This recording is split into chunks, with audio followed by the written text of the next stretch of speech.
You ever wake up thinking life's finally going your way, and by lunch, you're the villain in someone else's story? That's how it started for me. One minute, I'm just a guy sipping coffee on my new deck, soaking in the morning sun, feeling like I'd finally made it. The next, there's a woman on my lawn, rattling off a list of violations like she's some kind of suburban FBI. Not even 5 days after moving in, and already neighbors are ducking behind hedges, fines are piling up, and this woman, Donna, she acts like she owns every inch of the lake. I swear I've never seen anything like it in my life. Comment what you would have done, because by the end you're not going to believe how deep this went. Moving to Lakeside Ranch felt like winning the lottery if the lottery prize was peace and quiet, with a gorgeous lake wrapped in wooden docks and homes that felt a mile apart. I'd spent years packed into city apartments so tight I could hear my neighbor sneeze through the drywall. This place space to breathe a rustic clubhouse out of a vacation brochure and lake access thrown in. The previous owner was a quiet old-timer, and the real estate agent pitched it as paradise for a worn-out software engineer like me, somewhere to unwind away from all the noise. So yeah, I bought it sight unseen. Crazy maybe, but I was ready for something different. Day 3. I'm still unpacking, running on caffeine and whatever pizza was left in the fridge, when at 7:30 a.m. someone starts pounding on the door like the building's on fire. I answer half-dressed, expecting maybe a lost delivery driver, or if I'm lucky, one of those neighborly welcomes with homemade cookies. Instead, there's Donna, business casual, a clipboard clutched like nuclear codes and a measuring tape draped around her neck. She's already got her phone out, filming me like I'm about to confess to some crime. Her smile, cold as an IRS audit. Your property is already violating 3 ranch community standards. She says no good morning, not even a hi. I can't help but laugh, thinking this has to be a prank. I moved my last box in yesterday, ate dinner on the back porch, and watched the sunset. What could I have possibly violated? But Donna's already flipping through this fat 3-ring binder, Lakeside Ranch covenants and restrictions, like a prosecutor building her case. According to her, my dock was 18 inches too far past the water line. My fence was 2 inches too short, and my gate swung open the wrong way.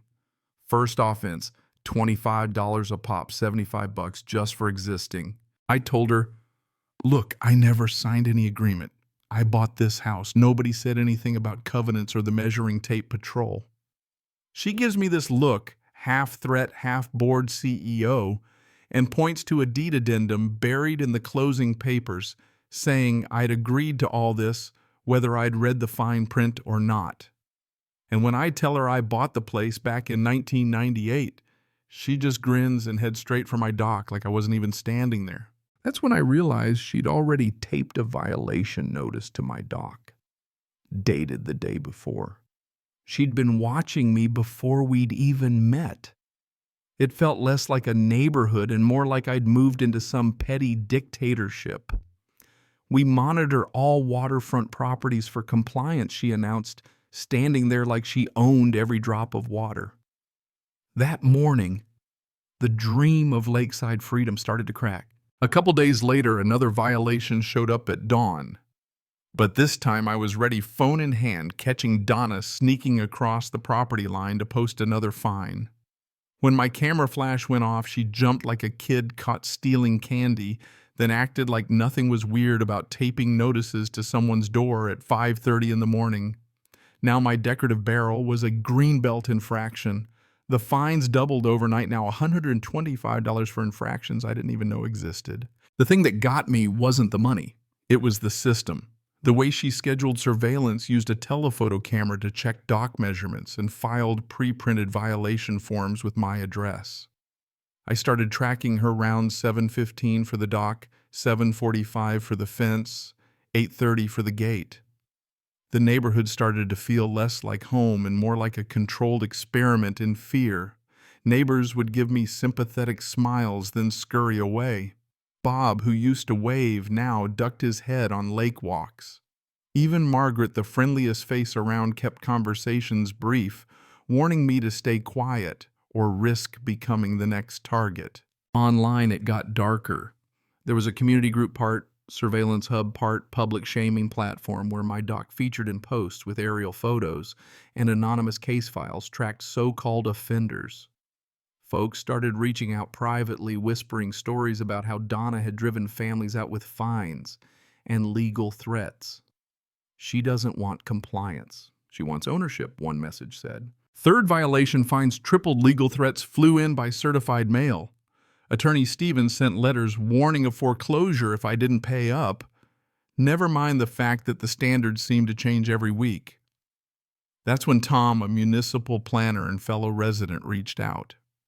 He'd been quietly documenting these patterns, showing me how newcomers, the legally vulnerable, and those who couldn't afford endless lawyer bills were always the ones targeted. With legal bills mounting, I turned to Martinez, a property attorney. He took one look at my paperwork and nodded. Grimly said, "This looked more like a civil rights case than HOA drama." Turns out, my deed predated the HOA's existence. Martinez found other cases where families had been bullied out, properties foreclosed, and leadership replaced anyone who challenged them. The pattern was clear harassment, financial pressure, forced sales. Neighbors confessed they'd spent thousands repainting homes, replacing fences, just to avoid daily citations. My cameras captured Donna's early morning trespassing, filming her taking measurements, posting fines, prowling around like she was casing a joint. It was so blatant, I even staged a fake violation notice as bait. She fell for it, totally confused the next morning. As Martinez dug into records, he found something else. My property, purchased in '98, was exempt from all HOA covenants passed after 2003. County records proved it. The entire case Donna was building fell apart the moment real law stepped in. Yet as her campaign ramped up, neighbors grew more scared. Margaret kept her distance. Bob was petrified. Even Tom said it reminded him of wartime, where standing up could get everyone punished. Anonymous tip lines, secret chats. This wasn't community, it was psychological warfare. Martinez and Tom traced the money. 40% of HOA funds were being burned on legal threats, enforcement, surveillance. The place was run like a miniature police state. So we filed a federal harassment complaint. The FBI got involved, linking Donna and the HOA to commercial developers with plans for a $12 million resort. Turns out the harassment was designed to force resistant owners out so developers could swoop in, buy low, and build high. Then came the twist. Martinez called voice tight. My property, he'd discovered, wasn't just a house. It was part of a family trust. My grandfather had been the original ranch developer. Most of the lakefront, including the clubhouse docks and recreation areas, were technically my inheritance. For years, the HOA had been collecting fees, building facilities, and enforcing rules on land they didn't own. We set a community meeting, 90 people packed into the clubhouse. Also my property, by the way. The FBI in the back. Martinez spread the documents out. This land belongs to the trust. The HOA never owned it. All the fines, threats, rules, they were never valid here. Donna's face went pale. The room went silent, then erupted in disbelief and nervous laughter. She'd tried to evict me from land she'd been trespassing on for years. That was the end of Donna's reign. The FBI presented emails showing her coordination with developers, her plans to drive families out for kickbacks. Within days, arrests were made. Donna for conspiracy and fraud, the development execs for attempted theft.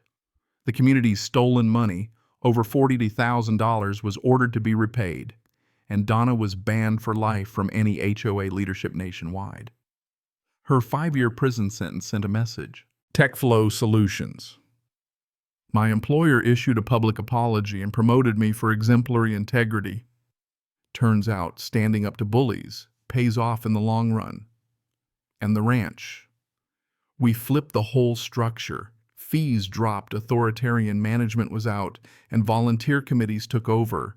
Folks started waving again. Bob became HOA president, and transparency was the new normal. Less money wasted on lawyers, more spent on the community. That lakeside peace I dreamed about finally real. Neighbors worked together, gardened together, laughed together. Margaret handed me a ceremonial key to the clubhouse at the first ranch festival. And Sarah, yeah, she came back, saw what we'd built, and we got engaged right there under the gazebo the community helped restore. Sometimes I still look out over the lake, wondering how long peace will last, knowing all it takes is one power-hungry person to try and turn rules into weapons again.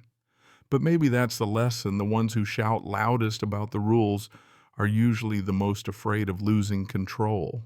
So tell me, how would you have handled this? Drop a comment, share your own HOA horror stories, or just let me know where you stand on justice, property rights, and fighting back.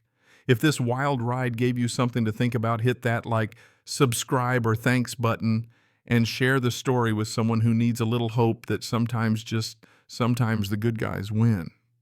Stay stubborn, folks, and don't let anyone else narrate your property line.